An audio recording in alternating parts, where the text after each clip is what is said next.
আমি বলি যারা মনে করে ঘুমের কারণে ফজর পড়তে পারে না মানুষ, তাহলে জোহরে মানুষ কোথায়? কেউ ঘুমায় না তখন। যারা বলে কাজের ব্যস্ততায় জোহরে মানুষ নামাজ পড়ে না, আমি বলবো মাগরিব আর ঈশায় কারো কাজ থাকে না, অফিসিয়াল সমস্ত ডিউটি 5টা বাজে শেষ, ঈশার নামাজের মানুষ কোথায়? যারা বলে আড্ডাবাজি দুনিয়াদারির ব্যস্ততায় মানুষ ঈশা পড়তে আসে না, টিভি গান বাজনা নাটক সিনেমায় ব্যস্ত থাকে, আমি বলবো ফজরে মানুষ কোথায়? তখন তো টিভি চলে না কোথাও, পৃথিবীর কোথাও কোনো ডিউটির টাইম নাই ফজরে। চৌকিদার ছাড়া, কে ছাড়া?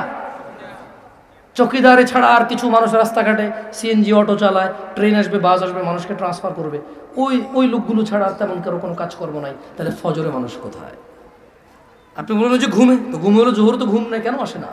তার মানে ঘুম কারণ না, কাজ কারণ না, আড্ডাবাজি সিনেমা নাটকও কারণ না। কারণ হচ্ছে ও বিলিভই করে না যে নামাজ অত্যন্ত জরুরি ইসলামের স্তম্ভ টিকিয়ে রাখতে। মানে ও বিশ্বাস করে নামাজ ছাড়াও জান্নাতে চলে যাবে, ও বিশ্বাস করে নামাজ চিরদিন না পড়লেও ও মুসলমান থাকবে।